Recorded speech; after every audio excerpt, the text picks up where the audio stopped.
On this week's show, I'm so jet-lagged I wouldn't spot a lion entering my flat. Ian's left a snowy Arizona.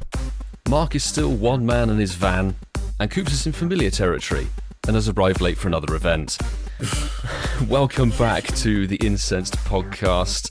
Although we're not all currently in Britain, but how are we doing, boys? As you alluded to, I'm still over here in the land of Dixie, enjoying the sights and fighting snowstorms. So my plans kind of went a little bit awry, shall we say, earlier in the week. Very bizarre to have snow in that part of the world. I was most surprised when we had it, when we were about to fly out. Snow in Vegas. I was like, what on earth is going on? Well, there is snow in Vegas, but just a different type of snow.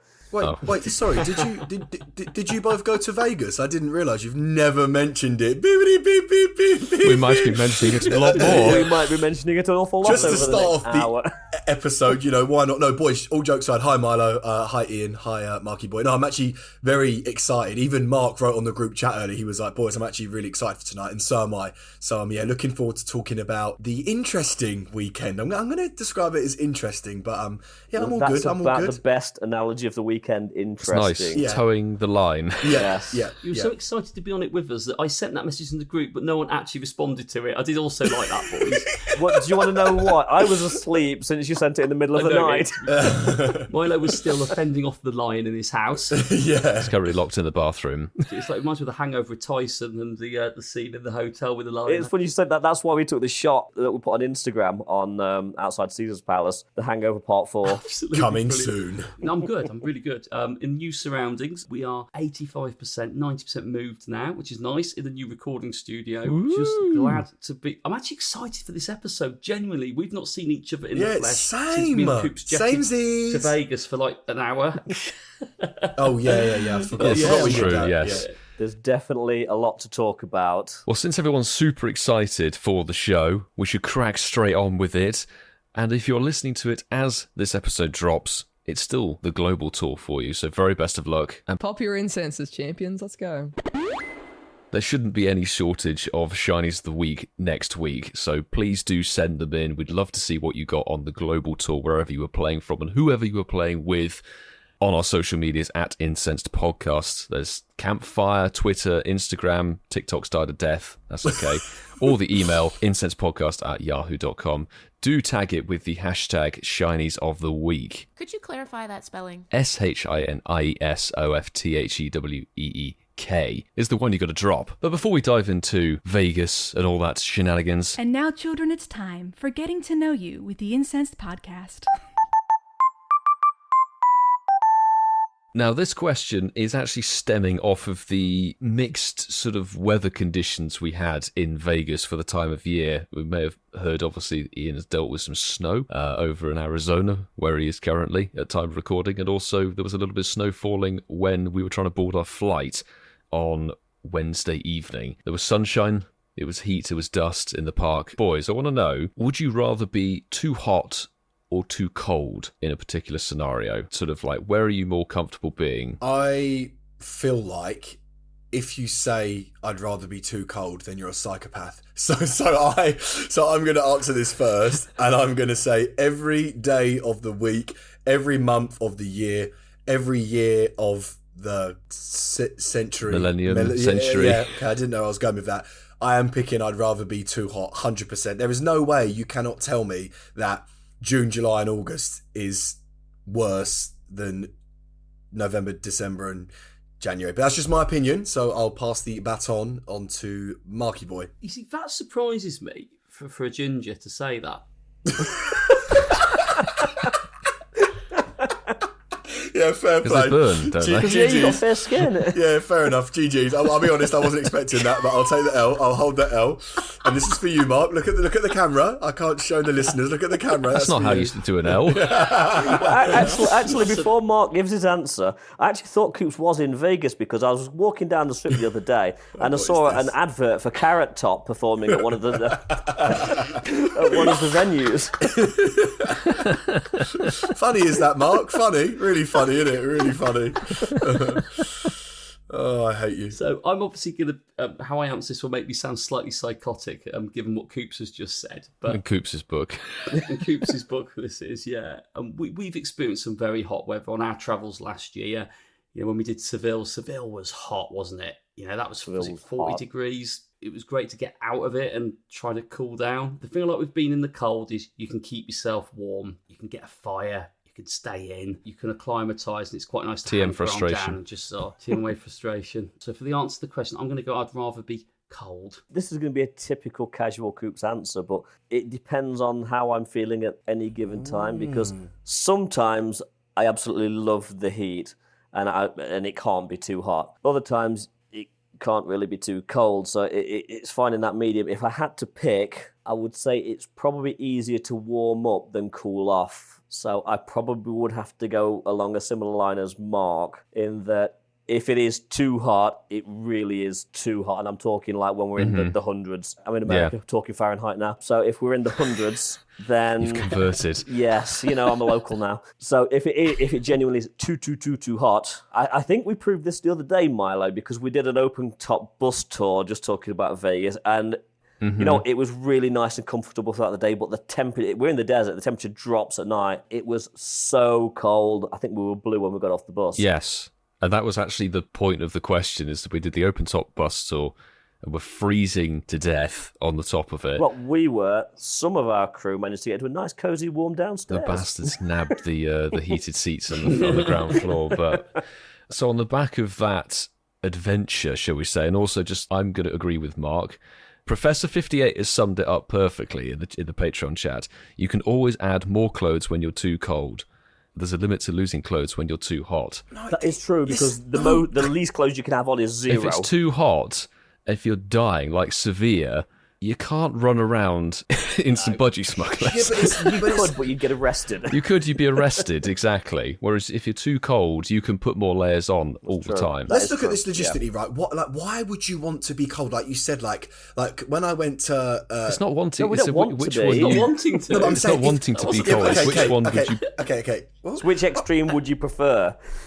I just find and if it's too cold, you can warm up a lot easier than if it's too hot to cool down. I find that ginger, then so allow it. weird. I find that so... It's 3 against 1, Coop, so deal with it. Okay. Yeah, because we could have solved our open-top bus conundrum if we'd had more layers. Yes. But you know what it is, though? Like, I've done the open-top bus in Chicago, and it was so cold. Like, boys, I'm talking like my face and my hands actually hurt. Like, why would you pick that over chilling in shorts, thongs, and a t-shirt, just like I think chilling? you're misunderstanding the question. It's not about having a holiday. Yeah, okay. But I'm just saying, like, which extreme would you if you're cold, you can put more layers on. That's my ask. I'd rather be too cold because I can address it by putting gloves. You're all wrong. Balaclava and everything. You're all wrong. Do the poll, Mark. Let's see what social media thinks. Yes, it's now the poll. You know what the third option will be? It'll be like, do not pick hot. That's Coops' answer. We're all arguing against him. That's my thing. Is in Sevilla, I was dying, and it's beyond removing your own skin. There's no way to cool yourself down apart from maybe diving into ice water, Seriously, which that's isn't so true. good if you're trying to flog a safari zone. But just look at last summer. It was that hot. Unless you've got aircon, you can't cool down. Whereas if it's too cold, like we've said, you can put clothes on, you can put the heater on, you can warm up a lot easier. Whereas if it's too hot, unless you've got an aircon unit sat in front of you, there's not an awful lot you can do other than sitting in the freezer. I wish I had the soundboard. You'd be getting a right now. Give yourself a tilling. No, don't do it. Don't do it. I'll actually kill you if you do. You're not right. Wait. Oh, go away. Wait for the poll. We will see what social media thinks at the end of the episode. But obviously, moving on swiftly before Coops boils with rage, makes himself too hot. So, obviously, this is kind of a review, discussion, maybe a Q&A between the two guys who didn't come to Vegas about what the event was actually like. I think this would be an interesting open-ended discussion about the Las Vegas Hoenn Tour event.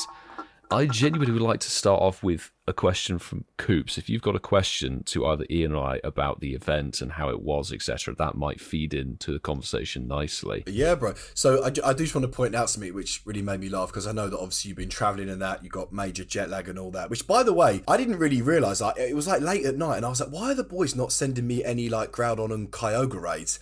And then I looked at the time difference, and it's 6. What is it? It's like something like 11. 8 hours. Like I was like 8 hours behind. Yeah, I don't know why. I didn't expect it. And then obviously when I went onto Twitter, I was like, oh no, it's not the hours. It's they can't even get onto the game. so I noticed that really quickly. But I do just want to point out in the show notes you put Las Vegas Hoenn Tour review. Hoenn, yeah. Yeah, he's someone. You can tell I was half dead when he wrote done. them.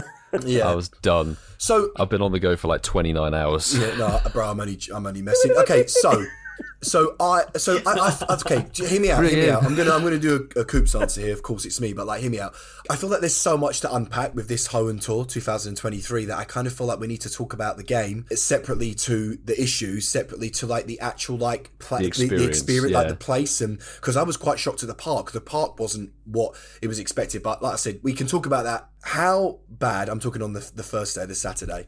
How bad were the connection issues? Because I understand, as the Australians would say, as us Poms, we're all whingy and whiny and we like to moan a lot. But like, genuinely, what was the service actually like? Was it as bad as what it seemed? Yes. Would you like to extrapolate, Ian? I will quite happily extrapolate. 3 major carriers here, so you've got AT&T, Verizon, T-Mobile. I was on T-Mobile, as were Milo and Francesco. Sue, who was with us, was on Verizon, and at times all of us couldn't play the game. Now, throughout the 8 hours of the Saturday, my downtime was, no joke, at least 3.5 hours of not having any service whatsoever. Milo and Francesco had slightly better service. They probably lost about an hour. I would say around an hour. Yeah, Sue, who was on Verizon, had no gameplay for in excess of 4 hours on the Saturday. That's how bad it was. 4 or 5 hours. And there were people who had more than that, I think, as well. There were people saying they had more than that. So you're telling me people weren't for 5 hours? So I'm stumbling on my words. 5 hours. It was Chicago 2017 and Dortmund 2018 all over again. My God, you remember horrendous. Dortmund? Yes. Yeah. Yes, I remember. Yeah. The other perplexing thing was Ian, Francesco and I, all on T-Mobile, we'd all bought a temporary SIM. Of course, so yeah, you get the same yeah. coverage. You know, we had 7 or 9 days or so. You all have 4G or whatever it was. We're all going around as a trio within, a few feet of each other. And Ian was having issues logging into the game while I'm, able to catch Shinies, screen record, having no problem whatsoever. It was so bizarre. Even on people on the same network who were within feet of each other were having different gameplay and lag issues to do with the server. It was odd, genuinely, because there were other people like AT&T who said they couldn't get in, and some people who've had commented on posts on social media say, I had no problems for 8 hours, the full gameplay day whatsoever. Lucky, innit? A vast range. Well, exactly. Well, we're talking about the cellular service, but it goes beyond that in that it wasn't just cellular service that was a problem. It was server load, because people could do things on their phone, in chats, surf the internet whilst in the park. So it wasn't purely cell service that was down. It was game servers. The volume was just stupid. It was server overload and cell particularly, because there was one particular area in one of the biomes in the Blistering Sands where there were 2 gyms next to each other with a bunch of Pokestops, and that cell was a absolute dead zone. Pretty much everybody had issues in this particular area. In that area, then, specifically? Yeah. If you watch Milo's Huge video, not that we issues. plug our own videos, but he was trying to catch a shiny, and it just kept running from him, but it wasn't running from him, it was the game throwing him out. Oh, right. So what changed on the Sunday, then? Was there less people in the park? No, there was more. I think they brought in a lot more cell towers. Yeah, there was more mobile cell towers on the Sunday. Right. Yeah, because I saw Niantic put out a tweet and they were basically like blaming, weren't they? They were blaming the Pokemon fans. They said 17,000 extra people turned up. They were like at the park. Yeah, they were like, sorry guys, it didn't due feel to that way. like I mean, it was loads of you busy, but turning up because Sunday you love the game definitely and felt a support lot us. busier. Which is a bit weird, considering when we went both days, we played Saturday and Sunday. It seemed to be busier on the Sunday. There seemed to be more people around. But the connection the game ran more smoothly. Yeah, was there still issues? Like, was anyone out for an hour? There were still issues, but it was there were still a few issues, but yes, as Ian said, drastically less. Oh, I mean, for example, on the Saturday, I couldn't even open the game on the phone I used to live stream. But on the Sunday, I was able to run a live stream for 3+ hours, no problems. There were a few connection patches and issues, but I could keep the stream going, no problem. Versus Saturday, that it didn't work at all. There was no one common factor with it. It just seemed to be a bit of a mess overall. No network was perfect across all players on that network. No area was foolproof. So some people were really having terrible problems in the Eerie Mist biome, versus some people were fine. We'll get onto the names and stuff, like the Child's Project volcano that was in the middle of the park. Niantic underestimated it, didn't they then? So if they put more towers up on the Sunday, they realised that, because I saw someone put a very funny tweet out, and I don't know who sent it, and if I do remember who it was, I will reference it later. It was something along the lines of, thank you for those people that are uninvited to my party in my house. Unfortunately, my Wi-Fi connection at home can't cope with 1,700 people or 70,000 people in my kitchen. But please can you not come, or something along the lines of, basically, it's an open party, but can you please not turn up to it? It was a public park. But this is the thing. If people did turn up, they wouldn't have seen anything. The whole event was geo-locked, so if people did turn up, all they would see is a park with a couple of gyms in it. Yeah, quite. That's exactly it. You know how you have like Go Fests and stuff? Yeah. It's a public park, but if you have everything down to a ticket, you go to the park, but your gameplay is what it would be normally, which is like 1 or 2 gyms, and you don't get the stops and spawns. Yeah, what I meant was, if you don't play Pokemon Go, like when we were in Liverpool, there was people there around the park because it was a public park, not playing the game. Yeah, on their phones. Be on their phones and that. So that was the point I was making, and I think that was the point that a lot of people were saying, was it's a public park. They're not there to try and play the game if they haven't got a ticket. They'll be there because they're enjoying it, I guess. They're just on TikTok and Instagram and Snapchat and all, Which were working fine, by the way. It's also a public park. It's also a public park that Niantic let traffic drive through. So if you were trying to get from one biome to the other, literally they were stopping players to let cars pass. Just before we dive into like the actual proper Hoenn tour, so just so I can get from my head, they didn't actually like section off a part of the park. They didn't get like a contract or anything like that. No, so it would be like me going to Hyde Park and being like, right, I put a Pokemon stand and being Liverpool. like, this is the they would have got permissions and so forth. Yeah, they didn't just. It's like Seville we went to, and Coops, you went to Liverpool in 2021. Right. Remember, the section of Sefton Park that was down to Pokemon Go was smaller than the actual park, but you could still roam. As soon as you went out the bounds of the game, you got different spawns. You didn't get the event spawns. That was meant to be how it was until they messed up with the server overload or the cell issues, or they tried to blame the cellular issues and service on the players and things like that, when it was actually to do with the game servers. Then they expanded the spawns to the city. And they tweeted saying that, but the tweet was quite bad in that they didn't explain that it had been rolled out to the city immediately. We assumed that it would have, but they never specifically said that. They just said between 7 and 10 p.m. No. And I think this happened around noon, didn't it? Around noon, it was after on lunch. Saturday. They said, we've expanded, we're giving you 3 extra hours for between 7 and 10 p.m. to go and play in the city with the spawns, which is, we heard from a few people, it's a bit like, well, you're adding 3 hours on top of already 8 hours of intense gameplay. Yes. A lot of people won't do that. Yeah. It's not really the best solution, but it was a quick fix. And it's late as well, you know what I mean? Like 10 o'clock is late, bro. Like 10 o'clock is 10 o'clock on the strip in Vegas on Saturday night. And that's my point of view, in that it's all fine them giving us an extra 3 hours to play. But after you've been walking around for 8 hours in the day, and it's not just because I'm old before anybody starts, I don't want to be walking around for like 14 hours in a day. You know what I'm saying? Like 8 hours is more than enough. I don't want to be walking around till 10 p.m. to get extra spawns. But obviously, it saves them giving them a makeup day. Yeah, it saves them. Yeah. So just okay. So let's just get all the negatives out of the way, because I saw loads of stuff as we're talking about it. Milo, if that's cool with you, let's just get it out of the way. So I mean, talk about the positives. Let's get the negatives out, and then we can talk about the positives. So obviously, I saw as well that they did like a surprise Rayquaza, kind of like raid hour after, maybe the primals or something. So 6 till 7. Yeah, or like obviously, nice surprise, but obviously we've got Rayquaza now for like 20 days, so it's not like an epic surprise. But apparently they messed that up as well, and people, you couldn't even get into those raids as well. Apparently it was all buggy. Is that correct as well, or? I couldn't comment on that. I had no issues, and the group we were with, I don't think had any We issues. all managed to raid without any issues. But again, it wouldn't surprise me if there were problems yeah. with certain cells and networks and getting into, because people being vomited out of Kyogre and Groudon primal raids left, right, and centre, and they'd have. There's this weird thing where I experienced it. So we were on top of a gym. I'd done a raid with somebody, and then a new raid had spawned for everybody else who hadn't done that raid. But because I'd done the previous raid, it never loaded the new one. And when it did, it desynced, and they said I'd already completed it and used my pass, even though I hadn't. Right. There was a lot of messing around. It was very confusing. Going back to the city spawn thing, the tweet, as Ian made mention, they failed to write in a cohesive way that the city spawns were live the entire day and live for Sunday. We only saw that the city spawns were available on the whole of Sunday. They expanded the gameplay. You could have gone into the city on Sunday. We could have gone out, to Vegas City and all of that and played the Sunday there, but they didn't say you could do that. I only noticed it when somebody tweeted about it, and I saw on Twitter, I was like, oh, they're at the Las Vegas Strip and they've got the Hoenn Tour event out there. We could go, but at that point it was too late. The Pikachus weren't spawning outside of the park.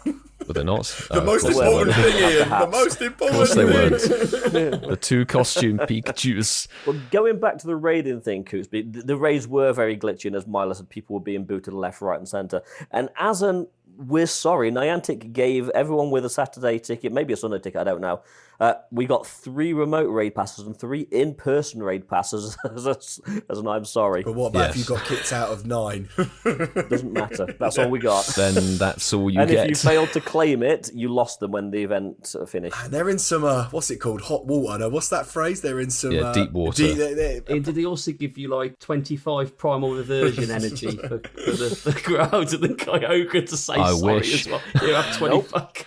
I wish. 25, Milo. 25's better than 0, what you actually got at the end of the day. I would have taken 25. Was there anything else? Obviously, we spoke about connectivity issues. I did see on Twitter people were struggling with, like you said, raids in general. I know the Rayquaza raid hour, people were saying that that's not really working. There were other issues. Anybody that had the Eggthusiast, I was just going to say, there were glitches with the eggs and the 10k drops and the hatching, which is why Niantic have rolled out for this weekend that anyone that did the Las Vegas Hoenn Tour with the Eggthusiast add-on for the Saturday and probably Sunday. And Sunday. They actually get that for this weekend as well, whereas anybody that's not an available so as if the cells global. And the signal weren't glitched enough and the raids weren't buggy enough, the eggs were broken as well. We may remember we talked about the Hoenn Tour Las Vegas ticket. You could bolt on add-ons. It was a $20 add-on for the raid thing. You got passes, and then $20 for the egg enthusiast, which is key because it was the regionals in 10Ks, and this egg add-on was supposed to give you... It gave you quarter hatch egg distance rather than half,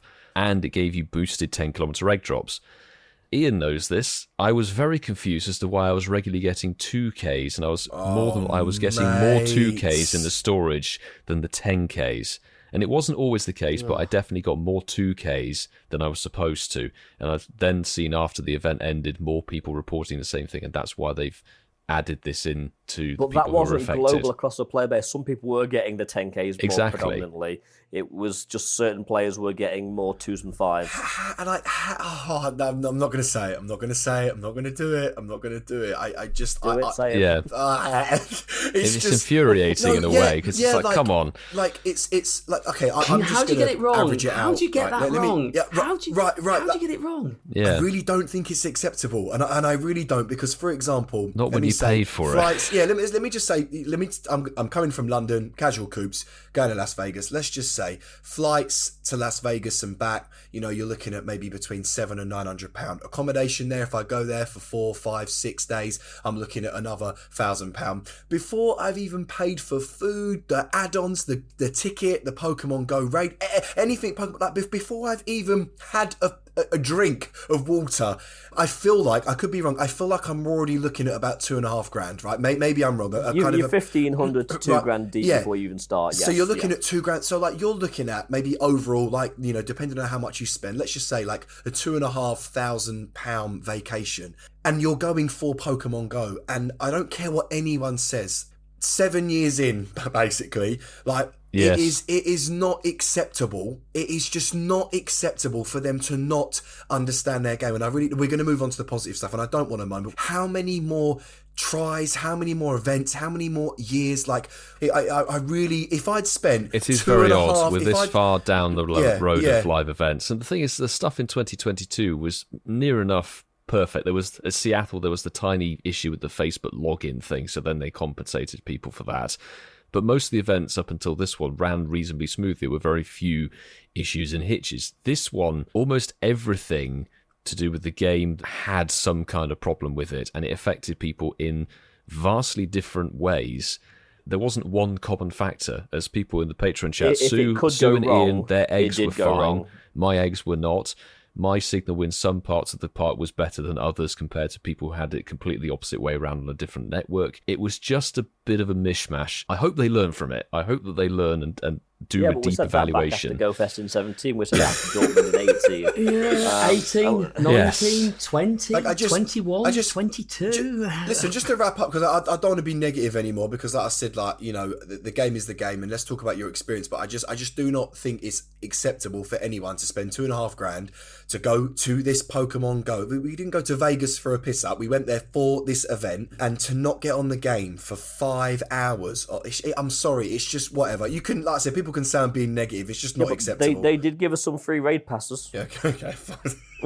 Which you couldn't claim if you had 3 remote passes in your bag already. No, that's true. That was true.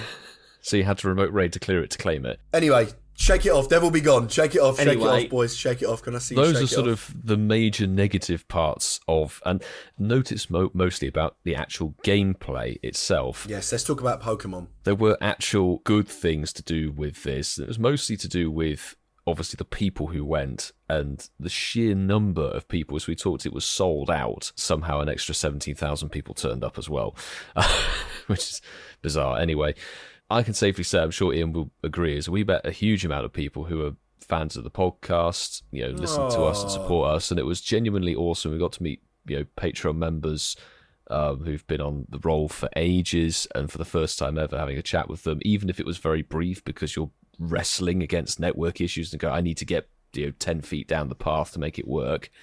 That was definitely the best thing, getting to meet people and actually making a connection, which is kind of what everyone says about the live events. That's the main thing about live events, is the connections you build. Yeah, I totally agree. It was more about the people. Well, it kind of had to be, because we had no gameplay for most of the first day. So you had to talk to people. Ian's like, oh, for God's sake. So we had to talk to people. Like, that aside, there were some positives, and the gameplay, when we could play it, it was good, but it was talking to people. And there was a lot of people there that came up to us, a lot of people that we went up to, friends, people we've met, Patreons, people we're hanging out with. Some people, it was their first time at a live event, and unfortunately, I do think the whole experience did tarnish this for a lot of people. I mean, like I say, people spend a lot of money to go, and they're getting a really bad experience. But there were some positives. Now, one of the big positives were, unlike previous tour events, you didn't have to catch every Pokemon in the Pokedex, so you really could just shiny hunt the ones you wanted. Oh, that was a blessing. And do the collection challenges. Oh, love those. That's helpful. You'd have loved these. Some of the Pokemon they put on these collections, there's only 4 per biome, but some of them, I think Ian spent about half an hour looking for a Clamperl. On day 2, that was. On day 2, on I day spent 2 like as well. A good half hour, 45 minutes looking for a Clamperl. I think I'd rather have no service, Ian, than look for a Clamperl. Yeah, exactly. I just can't let the badge go. If it's there, I need to claim it. I'm joking. That's the thing, is the it's completionist. There was a lot to do. The research was quite interesting. Teaming up with Go Rocket to actually get through the research. It was quite interesting. Yeah, it wasn't nearly as involved as you thought it was. In-depth. It was easy. Basically, to get you got your team leader equivalent as a rocket leader doing your appraisals until you completed the research, and then it went back to normal. That was about it. But I did procrastinate, so I didn't claim my research to the end of day 2. And then the master research hits, and then you're like, oh god, I really could have done with claiming this. Oh, earlier. is this the catch 500 Hoenn, 500 Kanto? Is that 385 one? for whatever reason from Kanto, Johto, and Hoenn. One thing, I don't know if Ian would agree with this, I love the way that they put Spinder into this park. And I don't know how they're going to structure it for Global as of yet. Cause, it was nice in that random stops were Spinder stops. Yes, they had specific Spinder stops, which we could send gifts out to people, which is awesome. Between 1 and 8 of 8. So. And then the last one, if you completed all 8, you got the Valentine's Day one at the end of it. So you got all 9 forms of Spinder from a unique Pokestop. Although we discovered afterwards, which is when Ian claimed all of his Spinder in one location, they were actually geo-locked within the park. So you had to be at the specific Spinder stop to get that pattern. Yes, so Niantic had planned that once you actually spun the stop, you would claim your Spinder there, and then they didn't realise that creators like us will then stack them and claim them all in one go. So if you don't claim it at the stop, you basically get whichever one you're the closest to. It would have been nice to know. It was still a fun way to implement Spinder into the game, into some that people aspect. have really good shiny luck on these Spinders, don't get me wrong. Some people got some really good shiny luck. Others, not so much. Back-to-back, wasn't it? It was another back-to-back Spinder. So talk to me about the new shinies then. Like, obviously, like I what would I say? I swooped into Milo's live stream for 5-10 minutes, and I forgot. Which like I you appreciated. got the shiny Gulpin. Like you got like talk to me. What did you get? Come on, I want to know. I'm hyped. I want to, because I didn't realise the shinies that hadn't been released were really cool. Like the Gulpin shiny's dope. Like, Gulpin's a good shiny. Yeah. Catney is a good shiny. Surskit's okay, very subtle, but very Masquerain is an amazing shiny. So did you get all the new ones? No, so Ian did better. Ian did better than I did in terms of the new shinies, even on day one, despite his connection problems. I was chuffed to have got the Kecleon. Yes, bro, even that, how cool is that, like, shiny The Kecleon was very rare yeah. and hard to get. That's the thing, Kecleon was tricky. We suspected Kecleon was going to be tricky, like, how are they going to implement it in this way? It was a case of, it was spawning how it does at the Pokestops a lot more frequently, but it was still tricky to find. You'd actually have to check the Pokestops. Somehow, we'd all envisioned in our head that it would be more common at stops. Yeah. But it really wasn't. You had to hunt them.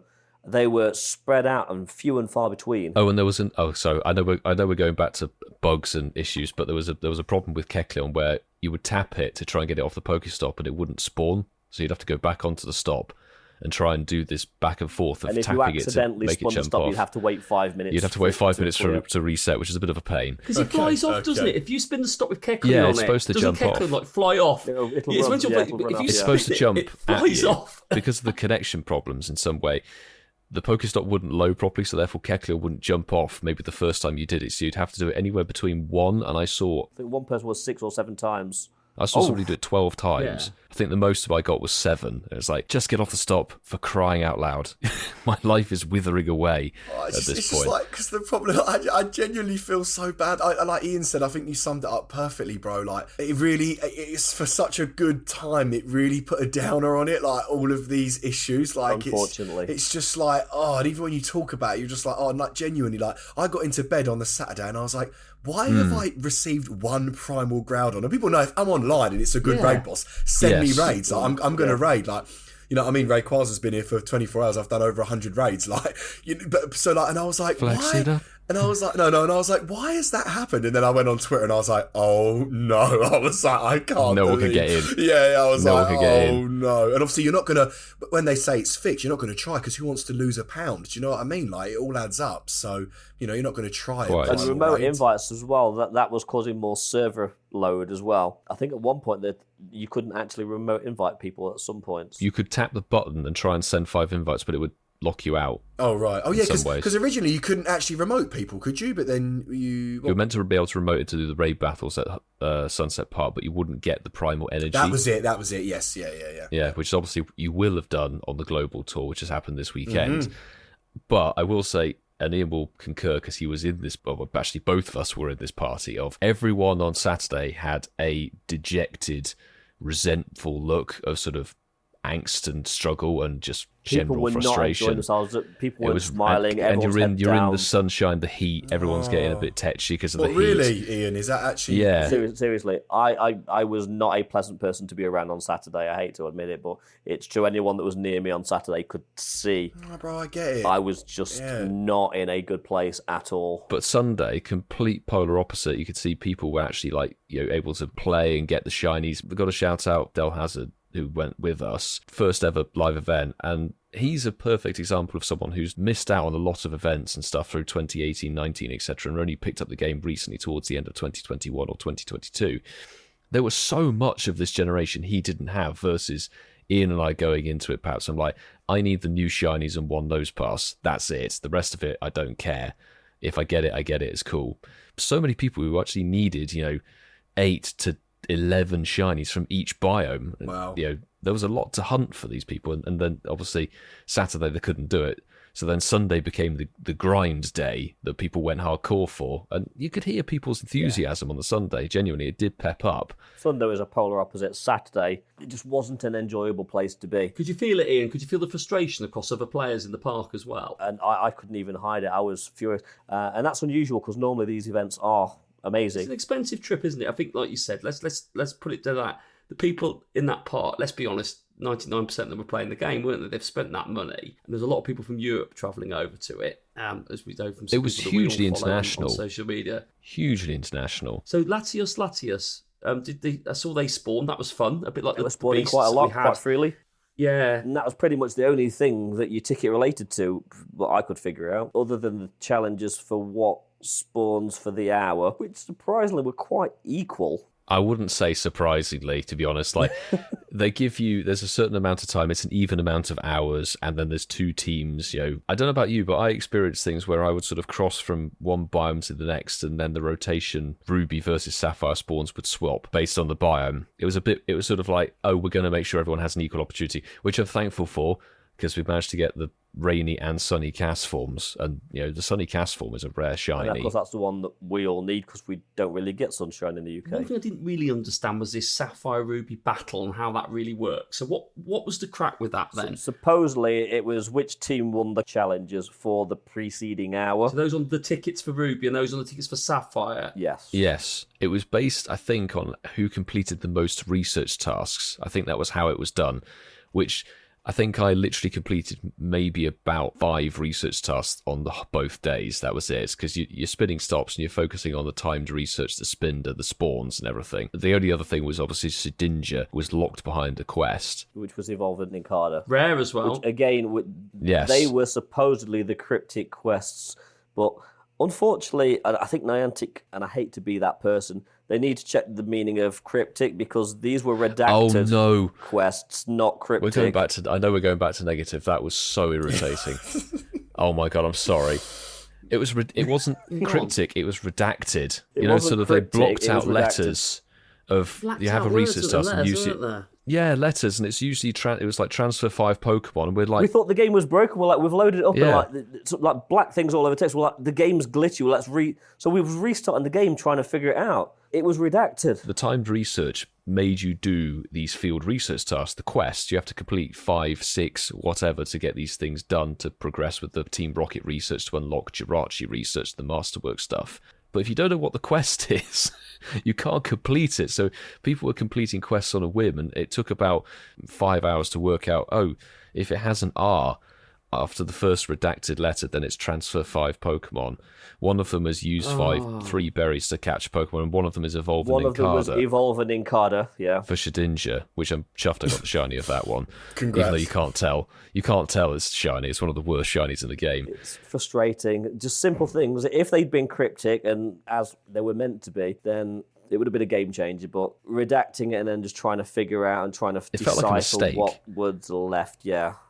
It did feel like a mistake, that one. Because I saw it and everyone was saying, oh, good old game, buggy as hell, you can't even read the research tasks, can you? Because I saw them, they were like the first things that went over. That was my reaction. Going, this is clever. I bet Niantic are there going, this is clever, they're going to love this. Redacted, words, everyone's going, it's awful, it's broken. It genuinely felt like the quests were broken in a way. But that was a problem because they were how the Ruby versus Sapphire thing was sort of decided, if I remember correctly, which I wholeheartedly may not do. And basically, whichever ticket side, Ruby or Sapphire, completed the most field research tasks would then dictate what. There was like 5 Pokemon, so there was the 5 Pokemon for the each Plusle and ticket. Minun was split, Trapinch and something else was split. It was the partner ones, wasn't it? Yeah. Sapphire got Rainy Cast Form Shiny and Ruby got Sunny Cast Form Shiny. Those were the 2 ones that were key for people to go for, but I think because of the issues and stuff with the cellular service and everything, they switched it so it was kind of like a even rotation it was just of alternating spawns. every hour. It was either red or blue. Every hour, it was funny because they let flares off, so you could actually tell which team had won the preceding hour, and Which was great to add to the dust. always alternated. It was never like red, red, red. It was always red, blue, red, blue, red, blue. Yes, or it was seemingly always that's how it even. felt. Do you know what I was shocked at? I was really shocked at the park. I didn't realise that it's actually the desert. Like, I actually had no idea. Like, I don't know what I was... really is. Yeah, like, I don't know what I was expecting. I feel like I was literally expecting casinos in the background and bright lights and, like... It's not far. Yeah, and all, like... It's far out of Vegas. Yeah, and all, like, limousines. And obviously, I know it's, like, 4 or 5 hours away from the coast. I'll be honest, I watched a few videos and I was like, I was not expecting, like, that. I was really, really, really shocked. So what was it like, sort of, in the park? What was it like with the effort that Niantic and the Pokemon Company had put in to decorate? What was it kind of like? I saw they had the volcano, and obviously we've gone to Liverpool. They've done cute little decorations there. What was it kind of like? Was it pretty cool or a bit weak? Where do we start? Oh no, is it negative? No, it's not negative. No. To be We're honest, being it's not honest. No, something we're that- being honest. We're We're being Yeah, honest. Yeah, And yeah. there were negatives and positives. I mean, the park is as pretty as you can get for something that's in the middle of the desert. It wasn't staged very well in that it was very uneven. If you went off the path, there were lots of trip hazards. There were bollards in the middle of paths that you could quite easily fall over. They're the negatives. Things that couldn't be controlled is when the wind kicked up, there was dust everywhere. You know, it's as the day progressed, it was like a sort of dust storm. You could see it building as the day went on. But again, that's just where you are, what time of year it is, and maybe what the weather is prevailing at the time. But you couldn't really have one of these events later in the summer when it gets unbearably hot. No. But it was a nice park. I mean, it had a beautiful little lake in the middle of it. If anything, the game area I would say was potentially too big. I'd say the same. It took a okay. long time. It took a long time to go between biomes, and also a long time to go through the biomes. Like, you could easily get lost in every biome for an hour if you just sort of obviously adding in the connection issues and trying to spin stops, check for Kecleon, check the spawns, do your Incensed, do the research. You could easily waste half your time just going through doing the collection challenges and checking the spinders. It was quite a big area. On the Sunday, Ian had to go to one particular biome to get his sodding clam pearl, and I'm head in my hands going, do we really have to go back to the ancient shores? It's the deadest biome. It took me at least 20 minutes to get to the biome I wanted, if not more. Oh, Ian. I can imagine you on day 2 waking up going, right, I need to get a clam pearl today. No, because you got the collection challenges on both days. So you got the collection challenges both days. Yeah, so you got 2 sets of Oh. collection challenges and 2 sets of the Spinder if you bought the 2-day ticket. With the biomes, some of them were better decorated than others. Some of them were a bit more honed in. I love, obviously, in Sefton Park for Liverpool, we had the giant Snorlax and the islands. Yeah. Yeah, you had inflatables of all the starters, which was quite cool. You had Mudkip, Trico, and Torchic. I didn't actually see Torchic, I don't think, but you definitely had the Gen 3 starters inflatable. I wasn't looking either, to be honest. You had the Pikachu and Eevee photo stuff, I think, and they had this was actually a stroke of genius. They had a sign that says take a photo with Kecleon, and it was next to an empty space. That was actually quite clever. Did you see the strip? Did it just have its stripe on there? No, it was just That'd be nothing. It just had an brilliant, arrow wouldn't saying this is where Kecleon is, and you just take a photo next to an empty space, which I thought was very funny. Some biomes had like the volcano, which lets smoke off depending Don't on start what. me off on the volcano. Well, no, I know the volcano didn't look fantastic, but it was at least a centerpiece of whatever the biome was called. I genuinely forget. But some of the the eerie mists, I genuinely don't think there was actually anything in that was aesthetically leading towards what the biome was meant to dictate at all. It just so happened to be where the notable trainers were and where we hung out for a bit. That was it. The ancient shores had a small lighthouse. With the poker stops, you could charge your phones on. Yes. With all There that was. stuff Yeah, on yeah, the yeah. park. There were charge ports. And they seemed quite well spaced out within the biomes, so you wasn't looking too far to get to one of those. Did they have team leaders, or were they replaced by Team Go Rocket leaders because they were involved in the game? They had Team Rocket tent things, like little tiny tent things with R's on the side. Yeah, there wasn't the standees of the team leaders that you No, I don't see. think so. You know how good old Leak Duck and a few other people on social media, they posted the quest for the Reggies, and they said, here's this code, redeem it for Reggie Rock, Steel, they were supposedly and Ice. something that you would search for throughout the park. You were supposed to actually find them on rocks in some way and actually try and decode these quests, which some people tried to do and it didn't work. Right, we've got all the letters and numbers. So what order do we put them in? Yes, I don't know, because it's one of those things you think personally, and Ian's probably in the same boat as this. I didn't want to pay X amount of money for the ticket and the travel out there to then ferret around in a bunch of rocks to try and search for letters and numbers or whatever it was to try and get a Reggie. I want to go and try and get Shiny, Golpin, or Kecleon, or whatever it is. We were there for the new Shinies, wasn't we? Let's yes, face it. exactly. I get it. You're not there for the environment. At the end of the day, you're there to catch new Shinies, aren't you? Let's be honest. But I do think there's a buzz to it when you walk around. It feels a bit mysterious. The biomes are a bit different. It feels like it was too big to make it feel consistent. I'd say that's actually accurate, yes. Because only a very tiny amount of each biome had something like a volcano or the tiny lighthouse, etc., and a few other bits and pieces. I don't remember what was in the Verdant Garden or whatever the bloody hell it was called. I think that might have actually been the volcano one. There were details, but there were centerpieces, and outside of that, it was just kind of like, this is the Sunset Park. There's sort of dust and grass, and there's a lake in the middle. A lot of people ended up just looping the lake because that was where the signal seemed to be best. You just go around between the two biomes. One had Golpin, one had Surskit, and you'd go loop in and loop in and loop in. I ditched the Burning Sands where Cacnea was because that was just horrendous for me. They could have done a bit more, I think. I don't know whether the limitations of the size of the park was a problem on that front. You know, how much stuff can you bring in and add in to make it look like a biome? Let's go to eggs. Obviously, the chase was the 10 kilometres, and obviously trying to get them was probably just as challenging, certainly on maybe day one, from what it sounds like. But did you enjoy the hunt on the eggs? Did that make it fun? In theory, imagining you were getting 10Ks all the time. It was 1 of 3, wasn't it? You had plenty of chance, but then it always comes down to personal RNG. And you had people who hatch shiny Relicanth, etc. on their first egg, which is epic, versus somebody like me who it took me most of the 2 days and 130 plus eggs just to get one regional shiny. I was there, Milo. Yeah, Milo, I was you on were in the the stream stream when you got that happened, one. yeah.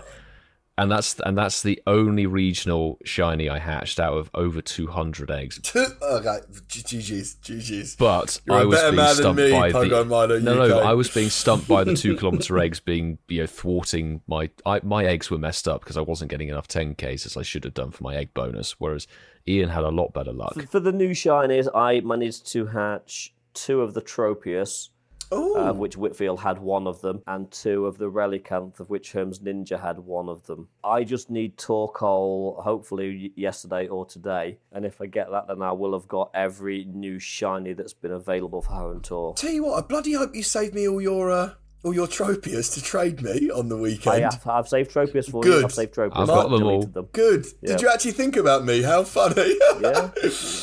I didn't save you every one because I didn't have that much space, but I have saved Okay. some. Listen, as long as you've got 10. I'm going to say yes. It's not because I wanted to get trade XLs. Oh, okay. So, wait, listen, I know you mentioned earlier the notable trainer meetup. Like, jokes aside, Yeah. how was it seeing everyone? That's the thing. There were so many people that we missed. The park was that big. Really? It was that big. Yeah, I yeah. saw Mystic 7 and Gilly. They literally ran past me, and it was 2 seconds of "Hi, how are you? See you soon." And then, but That Zoe was and that, basically or it. you just didn't see her?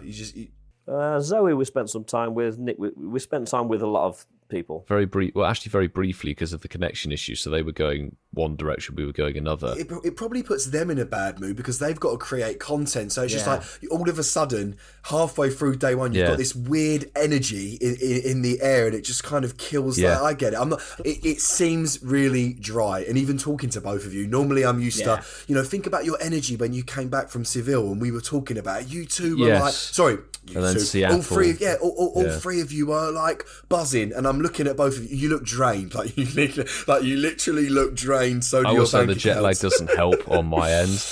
personally, But I'm not you are jet-lagged. very It right. was a challenging weekend. It was definitely it was a challenging challenging. But weekend. what I'm saying is, like, past the jet lag, like, even if it was a sick weekend, you would still be buzzing. I could feel your energy, like the fact you're being like Coop smart. Like, I'm just gonna be straight up. This is the reality of it. Like, it is what it is. On to the next one. It's the problem is there were so many good things, and we've discussed some of the good things, but then it's always and it's like sort of somebody pouring water on a fire. You know, it's something was always a problem. It was always the connection problem or whatever, which actually then really negatively impacted a lot of people interacting, because you then ended up going head down.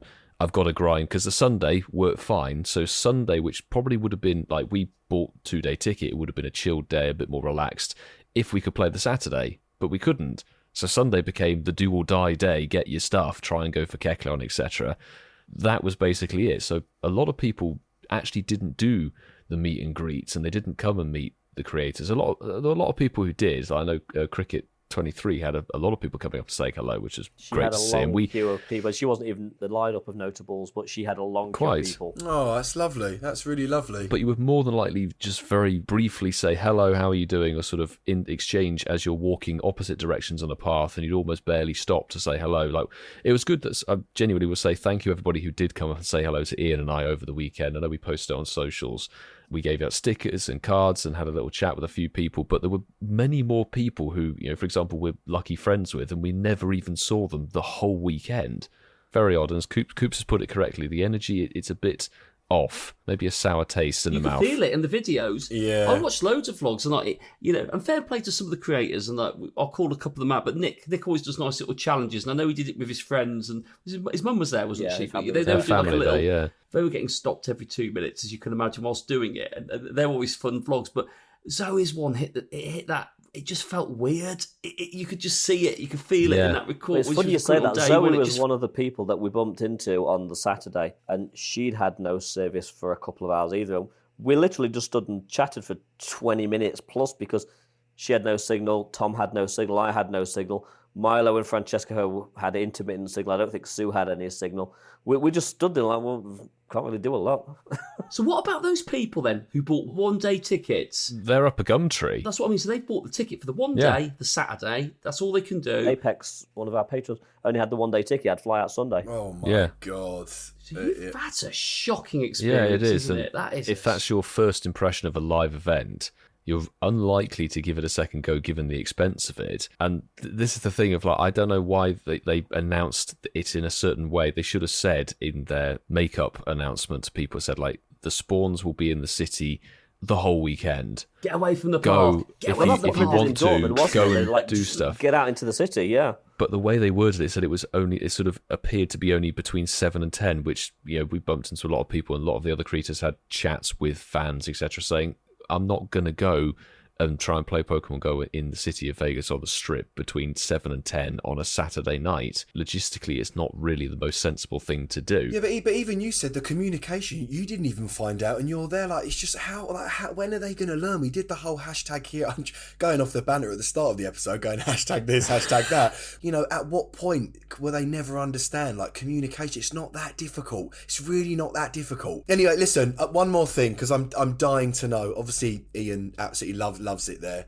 and obviously me and Mark are dying to know. Milo, what is Las Vegas like, my friend? What's it like? Like, what's it really like? Because you know me, I'm desperate to go, and I will be going for like my stag do. I think if you're in America, bachelor party. Is it bachelor party? Bachelor, I think it would be something like that. Yeah. What's it like, bro? Really? I honestly, and this is where it comes down to what we do in the Pokemon Go space, I can't really give you a proper answer. We did do a few bits and pieces, and we visited a few things, but we didn't go and do, like, you know, I didn't gamble a dime. You know, you had no money left after the trip. after the ticket and everything. That's it. Milo, you gambled with your eggs, didn't you? Yeah. The eggs. I gambled in Pokemon Go instead. There was just a lot to do in terms of stuff on our end, so it's kind of wild going to see these different places like Caesar's Palace and the Bellagio and seeing the fountains and everything. It's very weird. And we saw that, I can't remember the name of it. It was a volcano display thing that goes off with like Mirage, fire and is that the Mirage that goes off on the top of the hour or something? And it's like visually it's stunning, but it's also a bit of a cluster, you know what. in my head, I'm like, right, we've got this to do, we need to go to the park at this sort of time. Maybe the Pokemon Go experience and Vegas don't coincide terribly well. How far was the park from the Strip? The park was actually in Henderson, not Las Vegas. The park was in Henderson, which is a different city. It's a few miles away from the Strip. So in Seattle, when you did Seattle, how far was the park from like getting into the main downtown Seattle? Was it a similar distance? In the city. You could walk into the city from... That was literally walkable, whereas this wasn't really walkable. Everybody was Ubering, which caused traffic issues around the park because they blocked off certain entrances and things like that. It's one of those things I can't really give I have to give a Coops answer and say I didn't really truly experience it, but I did see some cool stuff and did some cool B-roll and Instagram clips, it was good fun. Like, the people made it what it was, the people we were with, the people we met. The rest of it, like maybe Vegas, it wasn't the Vegas experience everybody would know unless you did this Pokemon Go event. Yeah, I mean, I'll take from what Milo said in that if you did the Pokemon Go thing, I'm not saying you couldn't get the Vegas experience, because Milo and I are in a slightly different position to the average person that's coming to one of these events, in that when the event's finished, we're going back to the Airbnb and we're sitting in front of a computer editing for a couple of hours every night, so there's not a lot of free time to get out and do that. We did see the sights. I mean, it's great seeing the things on the Strip, but certainly from the perspective of this weekend, we didn't have the Vegas experience. We didn't go to casinos, we didn't gamble, we didn't drink excessively, we didn't go to see a show. We didn't do Vegas, if that makes sense. And it's a shame, because Vegas is a great city. So even after the event then, so I mean, get it completely, boys. We've all been there. We've all edited during events, after events, etc., etc. Marty, you got a vlog up on day one, and then obviously seeing your one, really great vlog as well. Was there not just a moment of you where you actually went, you know what, I'm tempted to do it? There was a temptation there to do it, even if you didn't do it. Not on my end. It's not really my style of city, I would say, personally. There were some great things to go and see and do, and we only did a few of them. I had so many bits and pieces I had to do behind the scenes for extra content, and also stuff for the podcast and a few other bits and pieces to tidy up. Sort of just didn't really have the time to say, like, right, let's go out and do whatever. And also, maybe able to speak for him, but I was absolutely shattered after the weekend. You can speak for me, because you saw what state I was in every night. You're cooked under the sun for 8 hours.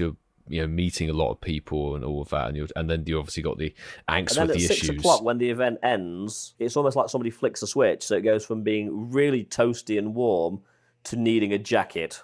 The temperature changed that quickly. But we did eat a lot of spectacular food. Yes. Good. We did have spectacular food, which was definitely a plus. Well, lads, obviously it's official. You'll be seeing me for the Hoenn Global Tour this weekend, so I will give you both a massive cuddle. Is that all right? Ian, I feel like you need a cuddle. I apologise if I give you dust from Vegas. That's okay. That's okay. It's still embedded in my skin. I'll take your dust, and I'll take Ian's emotional baggage from the Saturday game day. I will take it. I will take it all, but there will definitely be something that we will not be doing this weekend. That is chasing phone signal, but we might actually be chasing the tail, chasing the tail, tail to chase, it's chasing the tail. Okay, ladies and gents, boys and girls, and welcome to Chasing the Tail. Now, the whole point of this game is you're going to be chasing the tail of the Pokemon that comes before you. Now, there are 3 rules in this. The first rule is no repeats. The second rule is no hesitations. And the third one is just have fun. No, I'm joking. I don't know where that came from. Always. But there's only 2 rules for this game. Yeah, no repeats and no hesitations. And literally, guys, the game is pretty simple. If you're a huge listener of the Incensed podcast, you will know how it works. But for all the newbies from the Las Vegas Hoenn Tour, hi. Nice. Yeah, welcome to the podcast. Nice. So basically, I will say a Pokemon, and then whoever's next on my screen will say another Pokemon, but their Pokemon has to start with the same letter that mine ends in. So, for example, Pogo Milo's going to go after me. Pogo Milo UK, I say Bulbasaur, you're going to say something beginning with R. That is how the game works. So the order of tonight is going to be Casual Coops, Pogo Milo UK, Ian Waterfall, and then Masterfall 27. Boys, are we ready? Let's do this. Milo, your Pokemon is one which I'm actually hoping to catch the new shiny of this weekend. Your Pokemon is Gulpin. Ninjask. Kecleon. Noibat. Trico. Octillery. Yamna. Apom. Oh. Marshtomp. Oh. Pelipper. Riolu. Umbreon. Nidoking. Golett.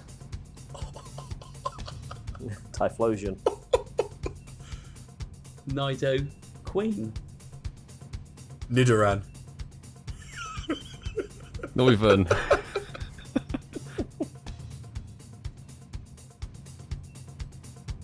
He's out. I think he's got to be out. He's out. We've used too many ends. How many ends? Wow, that was a lot of ends. We burnt through families there. That was really impressive. All right, That Ian. was a good little... The next 2 rounds are going to be short. Yeah. Yes. I think they are. Okay, Masterful 27, your starting Pokemon for this second round is Xerneas. Oof. Swaddle. Empoleon. It's another N. I know. Nincada. Axew. Oh no! Wait! What? No! Wait! Oh no! Oh, it's so close. Bro, I just wheezing. I just froze.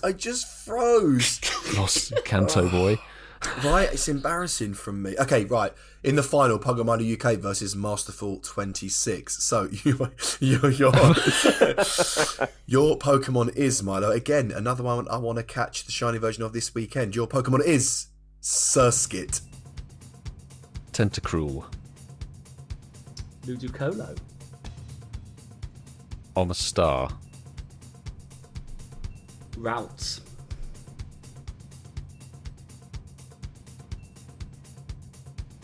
No. Oh, he's out. How am I fluffing an S? GG's, Mark. Yeah, I'm surprised you didn't say slack off. It's your Pokemon, Oh, isn't it? seriously, It's your one. Hoenn.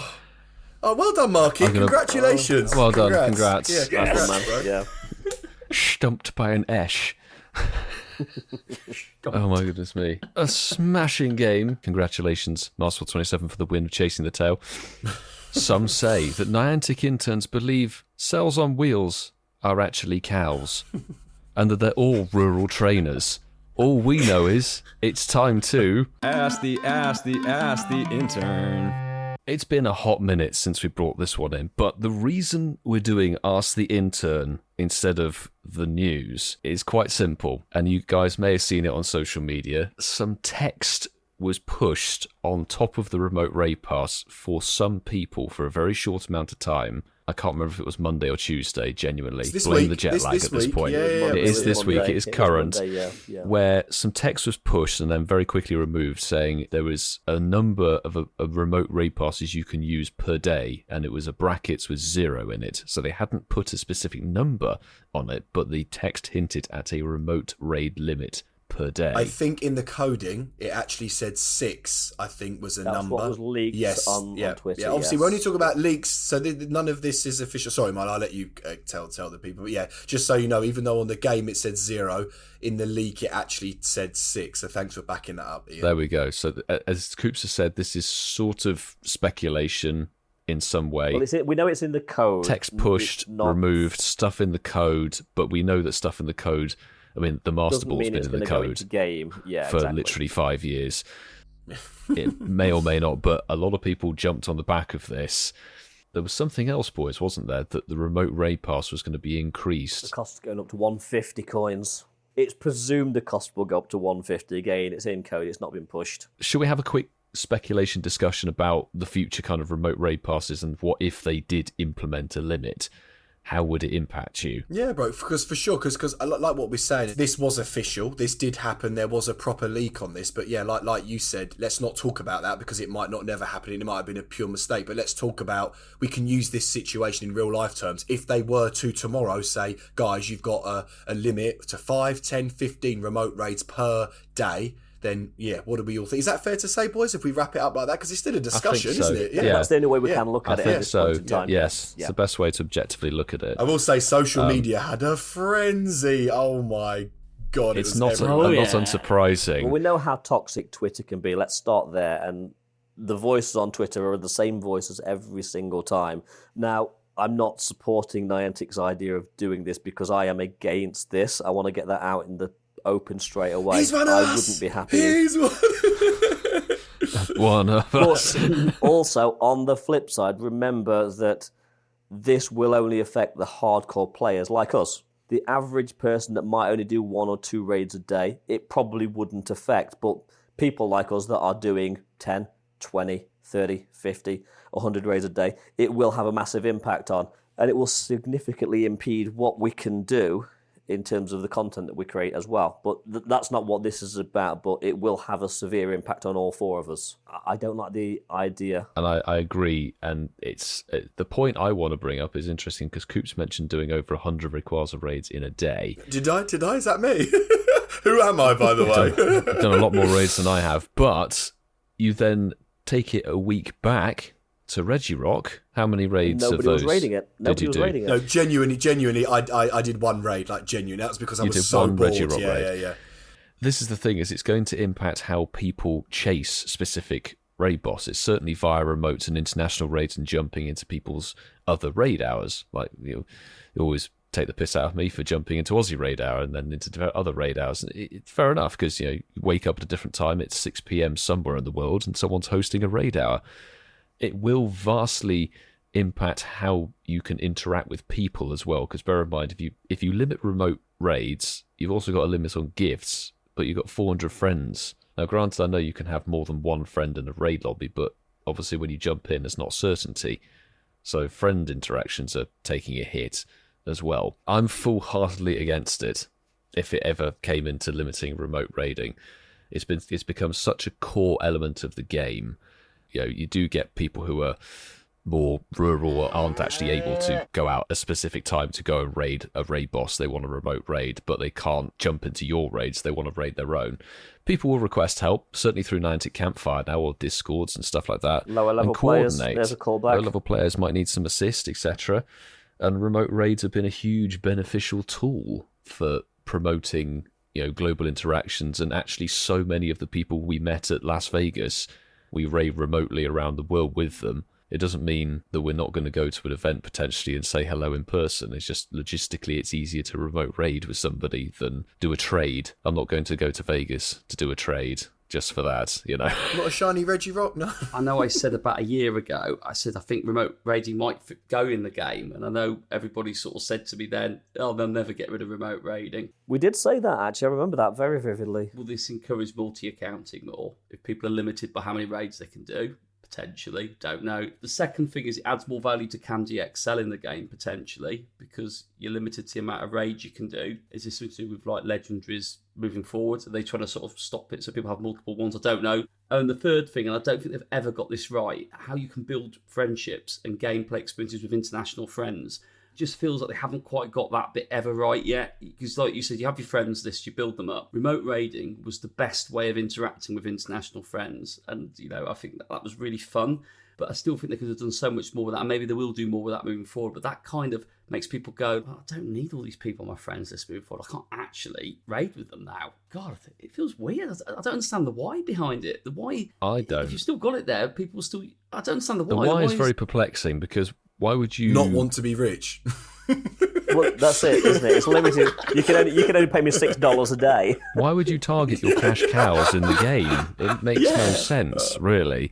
Sue and Francesco in the chat have said there'll be few things that would happen if this was implemented, is that people will stop raiding, therefore less interactions, less coins going into the game, less raiding, etc. Not as much money towards Niantic in terms of game revenue. Or people are going to invest in a joystick and spoof, which is obviously against TOS. Not necessarily. We've seen how spoofing, etc., gets away with things in various parts of the games and stuff like that.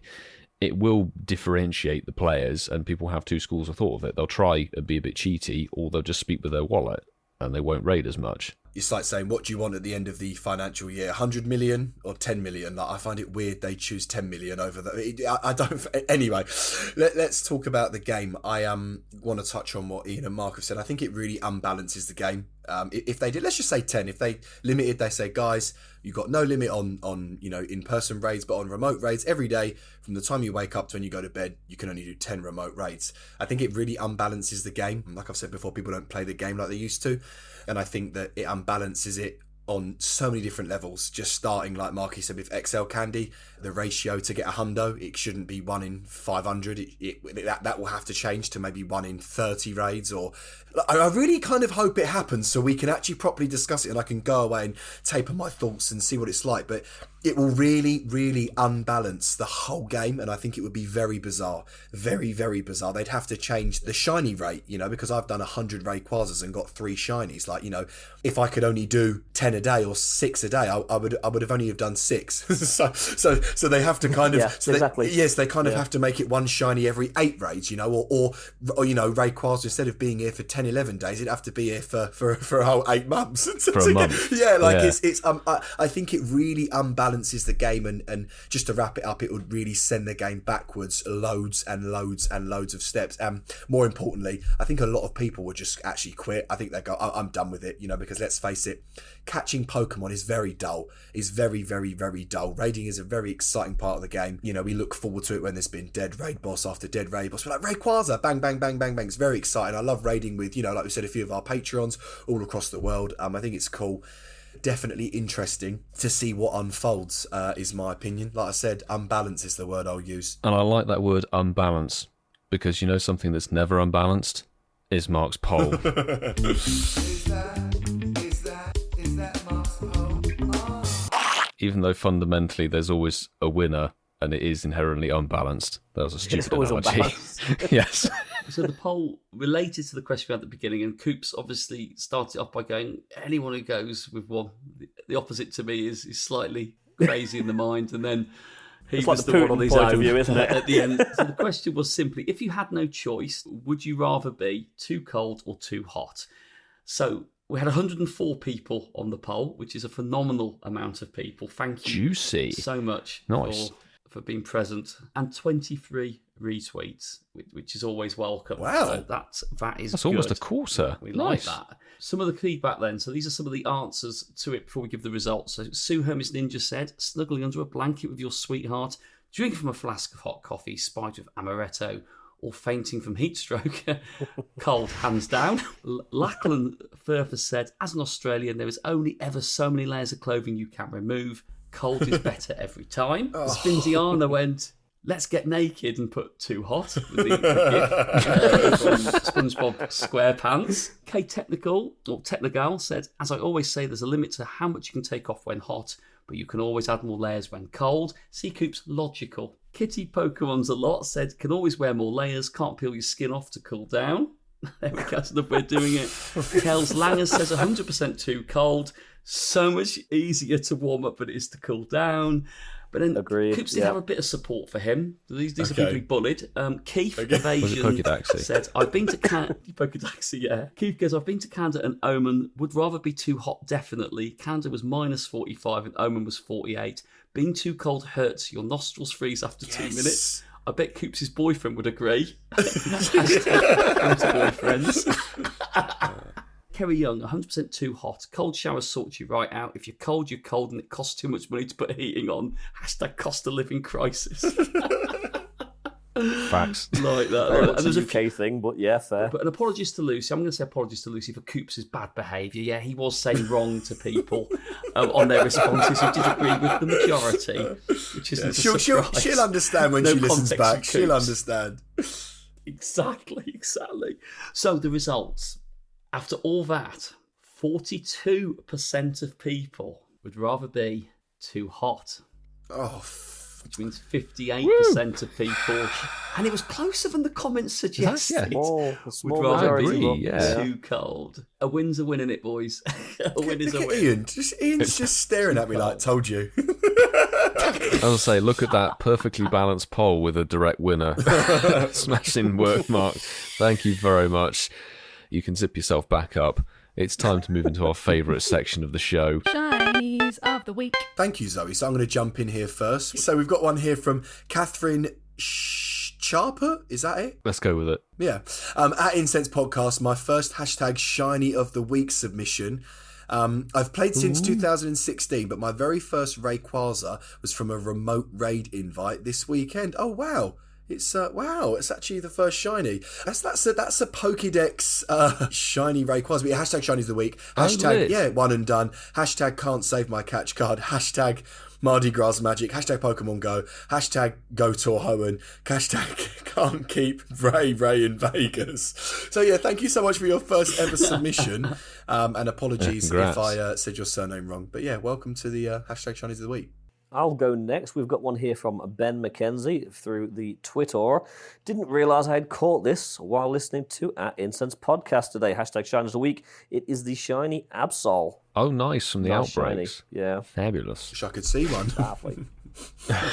You have to open the game to do that, Coops. Yeah. I've got one here from Apex171. Never went 4 times shinies back to back. Hashtag Shinies of the week. Ooh. Yeah, back to back 4 shiny Rays. Wow. Whoa. Very lovely. Wow. That's very lucky with the standard shiny rate as well. Yeah. Well, imagine if you only get 6 remote raid passes. That's what you'd be hoping to get, wouldn't you? That's 2/3 of them gone. I'm going to wrap up our favourite section with actually a submission through our Patreon Discord. Conman, aka Connor, who was actually with us in Vegas for the Hoenn Tour. Missing Vegas already, but I had to share my favourite shinies of the week from the event. The Relicanth, Torkout and Kecleon shinies were definitely wanted, so congratulations. Absolutely smashing it with the... Shiny Torkout. Ugh, love but, and you'll love this, but the random Shundo Duskull from a quest was definitely an unexpected win. You get that one quiet, Connor. Nice. Yeah, he got a Shundo Duskull from a random research task. One of the redacted quests. Congratulations. Yeah, that is Poggers. Yeah.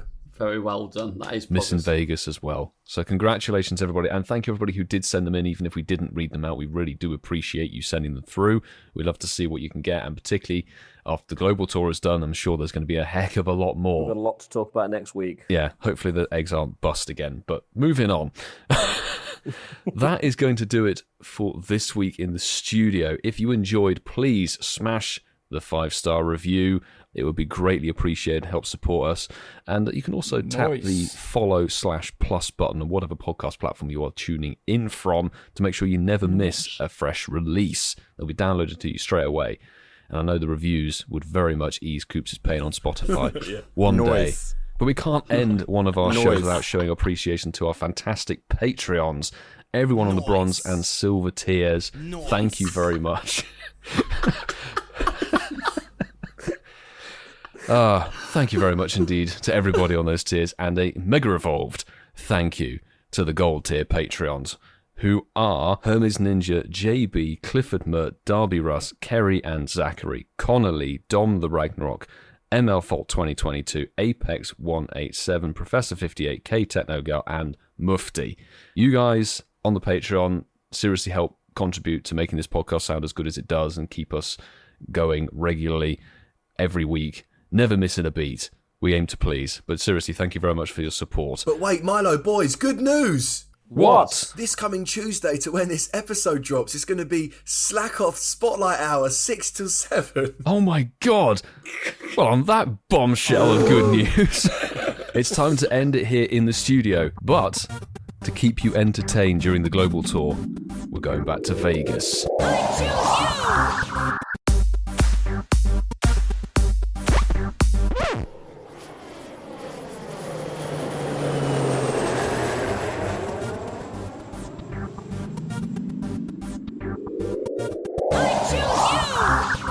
Hello and welcome to the very first roaming Incensed podcast from Sunset Park, Ian. Absolutely, we are here. The weather is amazing. The buzz on Sunday is amazing. And we're going to be chatting to a few people. Absolutely, or more so, collaring people forcibly. So, yes, and we've collared our first person.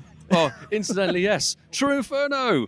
What's up, dude? Hey, what's up? How y'all doing? Very good, sir. So how was the day treating you? The day is great. I actually enjoying it. You know, it's really warm. For the most part, it's sunny. And the Pokemon, they spawning, and it's working. So how are you finding today with gameplay compared to yesterday, which was a little bit patchy? Much better today. Like, there's still some issues depending on where you're standing at, but for the most part, way much better than yesterday. What's your favorite shiny you've managed to pick up? Relicanth. Without question, Relicanth. I'm not jealous whatsoever.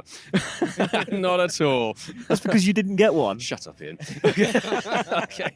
Yet. You didn't get one yet. Not yet. We've still got a couple of hours to play, but we're hanging out with some Pikachu with a bow and stuff. So true, we've got maybe 2-3 hours left of today. What would you like to see in the last couple of hours of this event? More shinies for me. That's pretty much it. More shinies for me. That's great to know. And we'll let you go because we know you're a busy man. But if we hit you up in the future to get on the show, full guest episode, what would you say, man? I would say, well, first of all, I'd be honored to appear. And for everybody listening, I would just say, live it up, have fun, treat everybody with love and respect, and show much love to your loved ones as well. Love and respect the community. Peace 100%. and love. Peace and love. 100%. Before you go, what's the shiny you really want to get today? Gosh. I had to say Kecleon. Now, that is one that is proving very elusive for a lot of people. I don't know how many checks I've done, but it seems tougher to get than you would expect at an event like this. It is certainly reasonably common, but not as common as you might suspect. Not every stop is going to have one. No. So absolutely not. Very best of luck. Have you not got one yet, Ian? Shiny, no. But I can't really complain based on the haul that I've got so far. No, exactly. Well, I managed to pull one and I was very, very lucky. Eevee? Why is that here? That's not my third one. That's not. It's off the lure. Yeah. It's just pulling random Pokemon Perfect for the Masterwork research. Yes. Did you complete your special research already? Nope, I have not. Progress to be made. Still got Arlo to appraise things. I have literally just finished my Arlo. I just need to claim stage 6, which is auto-completed, and then we're on to the Masterwork research, which is long.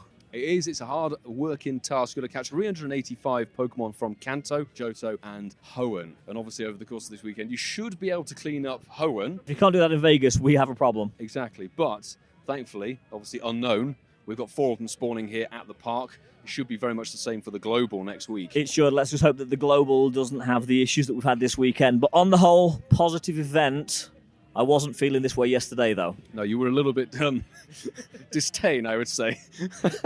Let's just put it one way. At least I wasn't tweeting. Well, yes, true. But certainly a lot of aggravated players yesterday, I would say. There absolutely were. There were. We live and learn. Niantic live and learn. And it's the first event they've done here in Vegas. It's true, and they've massively picked it up today. There seems to be very little connection issues from what I've been able to see. And if you can hear any external noise... That was Cricket growling.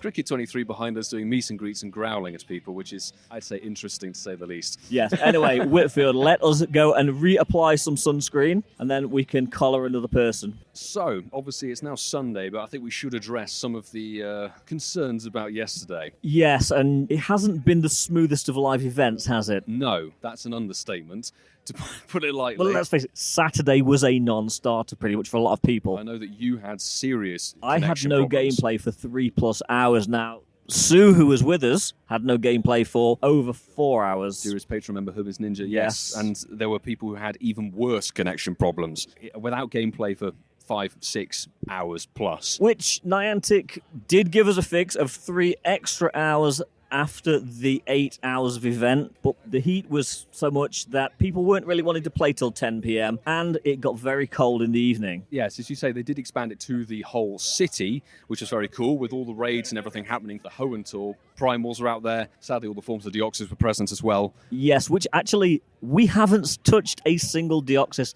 this whole weekend. No, some of the squad we're with have, and got a few shinies. Yeah, well, some of the squad that we're with are addicted and couldn't stop tapping on any raid that I'm mentioning no names, but they couldn't tap on any raid that was available. Stop raiding, exactly. However, I would agree with you in saying that adding 3 hours on, and they were open to city spawns, however, during the rest of the day. We knew that because we went to Starbucks. We went to Starbucks, which was sorely needed. The spawns were citywide. The egg spins were giving the event eggs citywide. So it's what happened in Dortmund back in 18. Expand the event citywide. Yeah. They did it for the Go Fest last year, and it worked. So why it wasn't done for this, I genuinely have no idea. No, and it's a shame because today, despite there being no problems, there seems to be more people here. But it would be rather interesting if they did do city spawns and raids and things. The park is definitely busier Yes. Definitely busier than it was yesterday, but the connectivity, the network loading, the server, it's working so much smoother. Absolutely. And I've seen a lot more happy faces today than Me included. yesterday.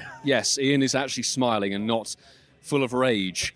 I feel I have to say, you are happier than you was yesterday because you actually hatched the Shiny Regional, which you were Yes. sore as anything last night. Mate, I know what Coops would have said. We know how the We know game how the works. game works, yeah. Exactly. Eggs could be a scam, but I saw Francesco hatching Shiny Regionals, loads of other people hatching Shiny Regionals within the first few eggs, maybe even the first one. Some people were. I mean, it took me till the end of the event to get not quite back-to-back Shiny Tropii. Yes, well, within a batch of, 7 or 8 or 9, you got There's 2. maybe 2 or 3 in between them. Oh, exactly. But it took me north of 130 eggs to hatch a Shiny Regional, which was rather irritating. It's not worthy of beep, beep, beep, beep, beep. So be quiet.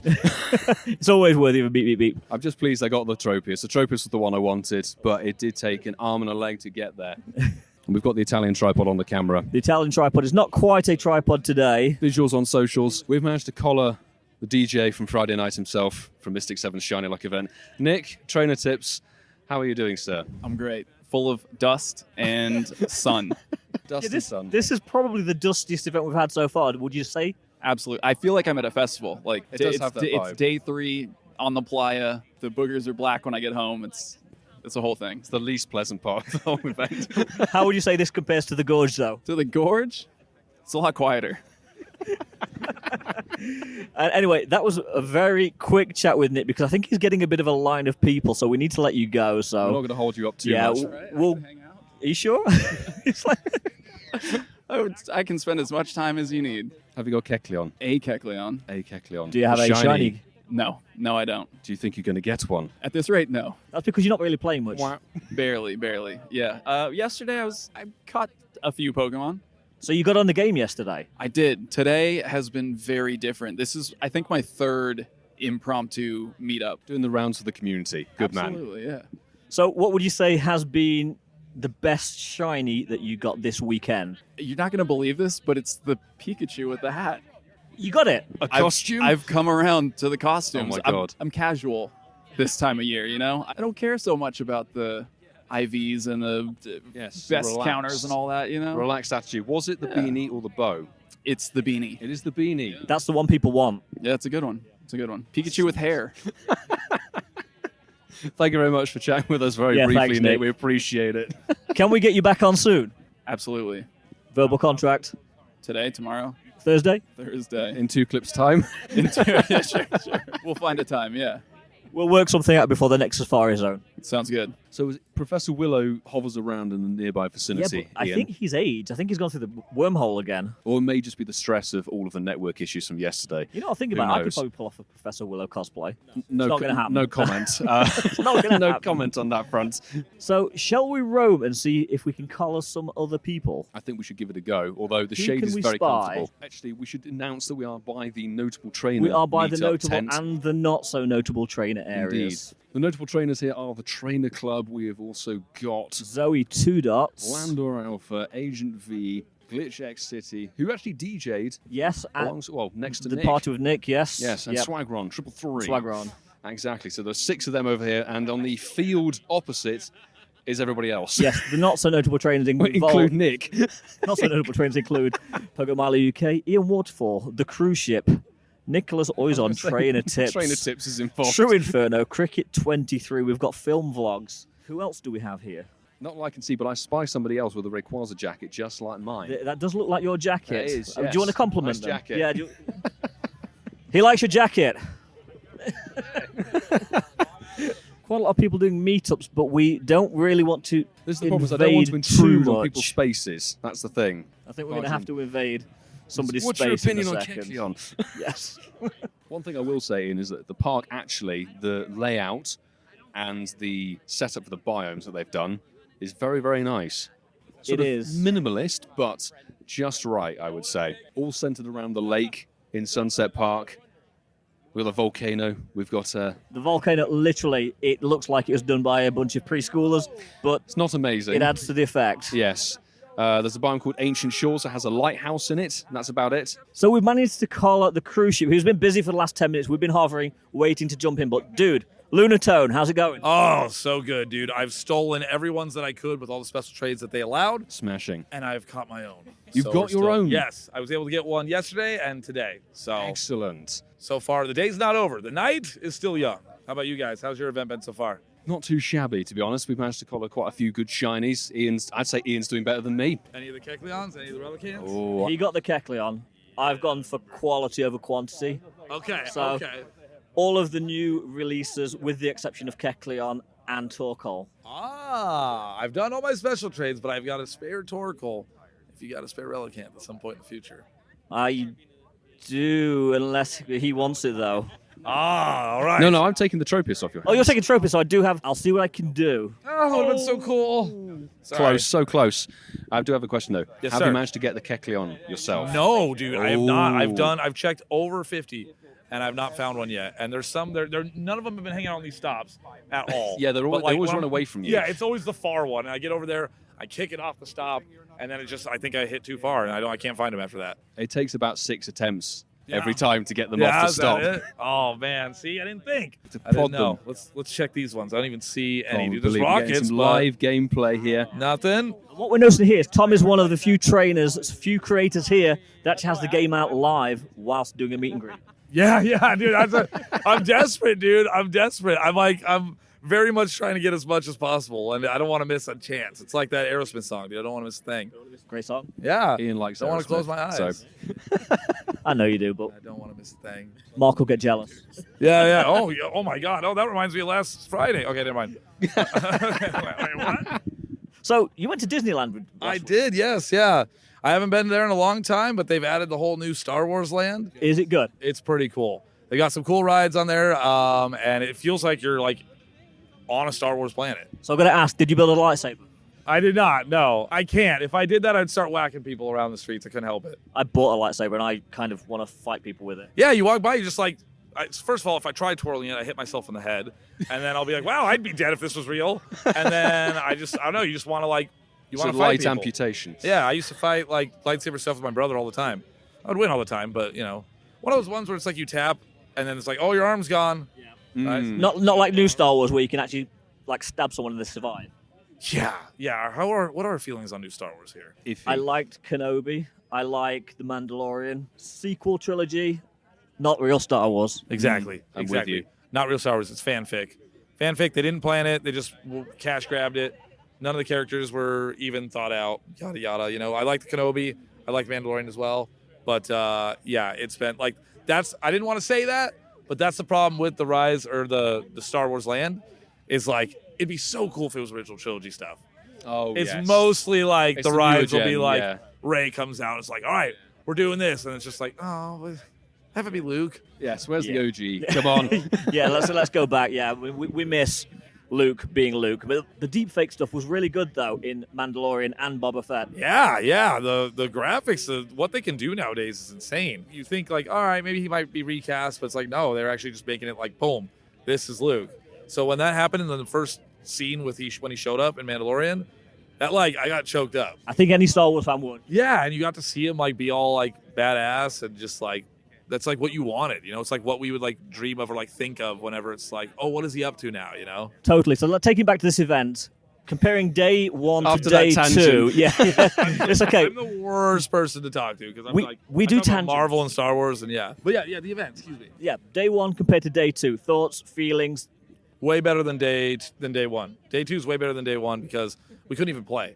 Like I literally couldn't even log into the game until like 2 p.m. So you were hit majorly by the connection. Oh, problems, dude, yeah? big time. I tried doing a trade with somebody. It took us 45 minutes to even like see each other. Jeez. Yeah, and so I was just like, all right, dope. Like, but it the only reason it wasn't as bad is because it's so awesome to be able to see everyone. It's Yeah. awesome to see you guys. It's like, all right, community. It's good to be together and see everyone and that we've talked to online or, first meets, reunions.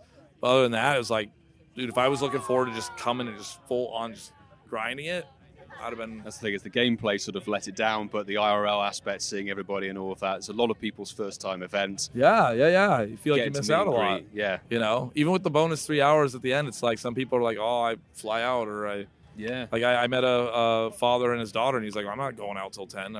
I said the same thing. Yeah, exactly. So we all did. Yeah.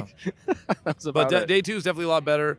It was a little spotty connectivity-wise when I first got up here, but like otherwise it's been pretty smooth. And what is the end goal? What are you still chasing now today? Kecleon. I would love the Relicanth, but I feel like in my heart of hearts I'll get it. Kecleon's one of those ones that like he's elusive. He's not going to be there for global, I guarantee. He's going to be super rare. You'll find one and it won't be shiny. Exactly. You know what I mean? So you got to get to a place where there's a lot of good stops for that. So that's the main get. Is the Kecleon for me. What about y'all? Another Kecleon. Another Kecleon. First Kecleon. All right, we got to check them Kecs. That's grind. Let's go and click those stops. Thank you very much, Tom, for joining us. Thank you for having me. It's my pleasure. And we will hope to get you back on soon on Incensed. Yes, please. Done deal. Verbal contracts. Verbal contracts. We have stumbled upon something that's been as elusive as a Kecleon. I would say more so. It is Echo Games. I mean, yeah. Except for you can spin me. You can't spin the stops. I'll spin you. You know what? He would spin you any too. I didn't think he was going to manhandle me, but now I'm a little afraid. Dude, it's good to see you IRL for the first time ever. How have you been this weekend? Well, things could have been better yesterday. Things picked up today. I did a lucky trade with Cricket and then got 5 shinies immediately after that. That's some good luck. I got back-to-back unknowns and then a Surskit. Dude, smashing it with the new shinies. Nice. So you got the Surskit. Is there anything else that you've managed to pull in? You'll have to see for yourself later. Ooh. You're vlogging again. Did you get the new shiny H? That was new? Yes. Oh. There we go. There's a revelation right there. Hang on. Are you a casual now? Listen, I'm not going to say I'm Coops, but yeah, I definitely went a little casual there for a while. MJ, is he really casual? No, he spends more than a casual. Wow, firing shots. Shots fired. She's not wrong. We'll insert a sound effect. It's for damn sure on that one. I was gonna say that's fair though, because I mean I may not have been playing too much, but the auto catcher is always going. So always rocking and rolling. So we're on our way to 500,000 catches now. Nice. That's good. And you're no stranger to Vegas. Tell us what's been your favorite part about this weekend. First live event in Vegas. So we actually did our original Global Go Fest partially at this park. So when they announced the event, I was already excited that it was in Vegas because I spend too much time and too much money here. And then I come here for Pogo, and now I'm going to be on the strip doing favors later to pay it back. All those egg hatches. I wonder what that pack of cards in your pocket was. Wait, what? What'd I do? John Bobbitt? Oh, no. Let's not refer back to that episode. Okay. But that was amazing because everybody was so confused. But no, it's been absolutely amazing. And even with the connectivity issues in Niantic, of course, blaming the community for that. That was nice. Don't turn up. That was seriously the fattest L I think Niantic has taken this year so far. Literally, we want to meet you out there. We want to get the community together. By the way, don't show them. Yes. Kindly don't appear. But it's been nice to meet people and say hello and stuff like that. Of course. But that was the thing is like I knew when Vegas was announced, it's such a cultural hub, and it's honestly one of the easiest cities in America to get to. So with everybody just flying into the same airport, I mean, we didn't get in until 8 o'clock, and it still took us an hour just to get out of baggage claim. And it was that exciting feeling again, because I haven't done an in-person event since Safari Zone Montreal. That is ages. Yeah, it's been about 3.5 years. Jeez. Because I was, I don't know. I needed to take a break for a while. And then there were all the events announced in Europe, and I was thinking about it, and I just couldn't get my mindset right. And then they announced this, and I'm like, that's my home away from home. And then you guys said you were coming. Cricket messaged me and said she was coming. Everybody was like, yeah, we're going. And I'm like, you know what? I think it's time to head out. Yeah, it's like the Florida of the West Coast. I feel like you insulted Vegas by saying that. I think you owe Vegas an apology, Ian, because that's very, very sultry. That's not Vegas. I apologize. You can apologize for the sign when we go to it. Oh, you haven't gone to the sign? Not yet. I've been here 11 times and I've never gone to the sign. Good stuff. We did go to Soul Belly though the other day, which I saw that. That looked amazing. I've never been there. We actually usually go. There's a place called International Smoke in Park or MGM Grand, and they do the Korean barbecue fusion. Oh, yes. Sounds good. It's quite amazing. It's a Asian head chef. She is unreal with the cooking. That sounds amazing. Does Don't sound talk about food, though. I'm getting No, hungry. we haven't had anything yet. Oh yeah, that's why it Haven't took me eaten so long anything. to find you guys. I was sitting over there eating. You were actually sitting around Dude, eating. it took fair us enough. an hour and 25 minutes to get through the line. That's why we abandoned it before we even got I'm there. not standing in line for an hour and a half for a hot dog on a stick. I thought I was in a Catholic wedding. It was stand, sit, and kneel for an hour and 25 minutes. Well, we've got a question. Given that you've done this live event now, do you think you'll make your way over if there's some European ones? Oh, definitely. Yeah? I mean, I've missed Europe. I actually canceled a trip to France for this. Oh, no way. Yeah, I was supposed to be in Europe right now. So what you're saying is you basically stayed at Paris while you're here? No, because we've an Eiffel been Tower to here. Paris. I know, but it's so lame. I mean, don't get me wrong. It's a cute hotel. It's a cute concept, but literally, I have pictures of me standing at the foot of the Eiffel Tower, so it's just never going to compare for me. No, absolutely. Before we let you go, there's only a couple hours left of today. What are your goals for the rest of this afternoon? Oh, goodness. Well, while I was standing over there, Technically, she almost already whispered got that. it. I'm trying to get it, but while I was standing around, I did manage to get Trainer Tip's favorite shiny. Ooh, a lovely plusle. I know. I'm going to go show it off to him in a minute. Lovely plusle. But I definitely need another gulpin. Spoiler alert. I would love to get a core fish because I still can't get it. I finally got nose pass. Oh, good stuff. 3,200 checks later, I You finally did got my more first than nose Sue. pass. Oh, yeah. Yeah. That was horrible. What else is? Cacnea. Cacnea. Try and that's go for right. Cacnea. I need the burnt cactus and then the eggs. Well, I got wrecked by Niantic this morning because I went to incubate my eggs after I got in the park. And instead of getting the half hatch distance with a super incubator, I got 6.7 kms on my 10K. So I still haven't hatched them yet. Nice. So thank you very much, Echo Games, and we'll probably, all being well, get you back on at some point in the next few months. Yes, of course. I'm always down. There we go. Verbal contract. We're getting a lot of verbal contracts, We are. aren't we, Whitfield? Yes. Nothing changes. That is Cricket 23 with a cowbell. There is actually a cowbell present here. I would not... Nice and stereo. Sorry, listeners, for the noise. That's Cricket Headphone 23 listeners, with rest a in peace. cowbell. This is what happens in Australia. Cowbells, random cowbells. Hi, Cricket. Hello, what's up? How you doing? How's the cowbell action? Look, you know this event just needs more cowbell. It 100%. was the only thing that was missing, and I provide. I aim to please. One of our hosts would definitely agree. Yeah, Mark would love this, the rural trainer. Look, I love Masterful, so... But There's some rings. breaking news, Yes. he is no longer rural. He's moved house. Oh, me too. Breaking news. Canberra.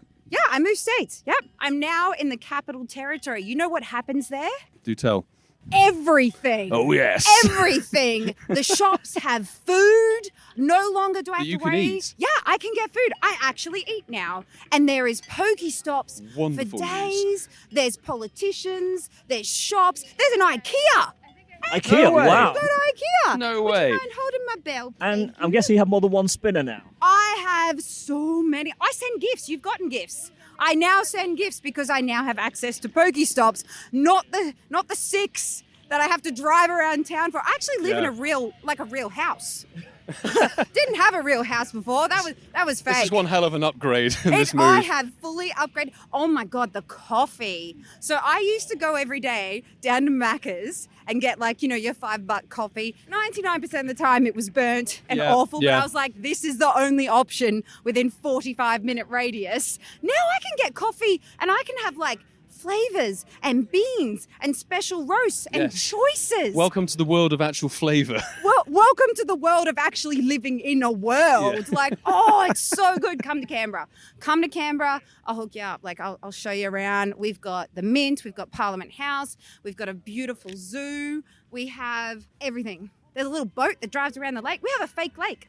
And it has a big Nice. spurty A fountain. spurty thing. I think that's the word. Spurty thing. It worries me when cricket just goes... Yeah, it's a big spurty. It's like the tallest spurty in Australia. That's what a claim to fame. But speaking of lakes, we're by the lake in Sunset Park here. So how has the weekend been for you? Oh, it's been amazing. So I don't even know if I've actually caught any Pokemon today. Let's say the queue for you has been Yeah, absolutely this is mega. cricket. She's actually not even got the game open. No, I don't. So I have just finished my meet and greet with the people. I saved up and got myself here.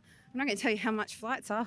We've got an idea. We saw people saying how much it was for miles. Yeah, so I saved up. I saved up for a long time, booked my flights in December, and I've just been looking forward to this ever since. And I've been trying to tell people, when I get to Vegas, I will have a voice. So in Seattle and Germany, I lost my voice. I had a really severe throat infection.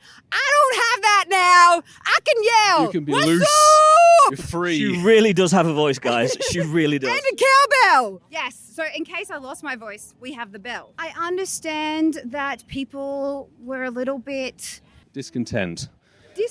less than happy with the phone service yesterday. But when the cell towers get itchy, it gives us an opportunity to put our phones away and connect with people. And so I've been connecting with all of my people all weekend, and it's absolutely amazing. Yes, I was going to say, you've had a lot of people coming up and saying hello, and thankful you made that trip. Yeah.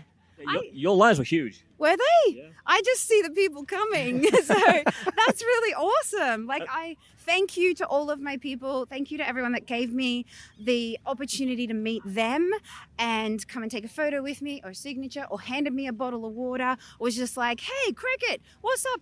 There was this really lovely gentleman that every now and then I would like cross paths with him in the park yesterday. And he'd just run up to me and be like, you're pretty, and run away. And I was like, I didn't realize how much I needed to hear that because I'm like, oh, thank you. I feel like a hot mess because I'm covered in dust and my eye's leaking and It is dusty. Yes, so no Jordans. My sneakers, my statement sneakers for this event was the Jason Tatum Jordan 35 Women Empower colorway. It's a message. So, but if I walk that message on this dirt, oh no, you can't get them anymore. They'll be totally wrecked. So I'm saving them for all the after dark activities. So and the non-dust. After the cricket after dark, we've heard about this in the past. She's very fun. She's pretty wild. It's a good time. I'll tell you where we're going tonight when we're not recording. Yes. So come along. Everybody welcome. It'll be fun. You can't step on those sneakers, No, Milo. I shall do my best to avoid this time. Yes. Let's go. Bless your little cotton socks. So talking about the event, Cricket, what would you say has been, other than the people, your highlight? Other than the people, okay, my number one highlight is the people. So I sat up till 2 a.m. last night and I edited my video, my vlog. So I live streamed and I vlogged yesterday and I published that this morning. Don't know if you've had a chance to see it, but if you haven't yet, there's a literal show-stopping moment there where I had an absolutely amazing, like, oh my God, how did I even get this? Like, this is me. How do I get this? This is the incentive, folks, to go and check out Cricket 23's channel if you haven't done so already. Please do. I sat up till 2 a.m. editing. Please, at it's least. the life of a content creator. Yes. It's early hours. Yes. So while we were stuffing our faces with pizza, you were actually working. Yes. I started here yesterday from 8 a.m. and then I played through till about 6:30. Then I went back to my hotel and started editing, got a quick snack and then continued. Yeah. Life of a content creator. It's got to be done. It's a life of love. Yes. So you do it because you love it and you love your people and you want to. I have a need to tell my stories. Yes. And I really want to show people that, you know, you can choose a positive mindset and you can make choices that support you and you can be a positive voice. Yeah, like the cell towers. You can go two ways. I went the other way. You should have come and talked to me and I could have pulled you over to my team. That's fine. If we'd have seen you. Yeah. My group had a really good time. Like a really good time. We dance, we sing, we have chockies, cowbells, we have little challenges. You wouldn't even have noticed that the phone towers weren't out. And we hotspot each other. So I live streamed off of your team leader's hotspot because I couldn't get service. So it's fine. We're close. We're cool. We're close. So, but like that's what I mean. Like that's the vibe. If someone's internet, my internet's not working. Oh, here's my hotspot. It works for a bit. Oh no, that one's out. We'll go to the next one. Like community. That's what we're all about. The community here. It is great. Yeah, it really is great. So we don't talk about shinies very often. Okay. Well, some of us do. What's been your best shiny this weekend? Did you find a Kecleon? Do I spoil my video? This is going out a week later, so. Oh, okay. Yeah, absolutely. Yes. In like 4 checks. Wow. Yeah. Oh, just like me. Snaps. It was insane. I'm like, beautiful. I don't check enough Pokemon to actually have statistically good odds, right? Okay, yeah. Yes. So what I got is unbelievable.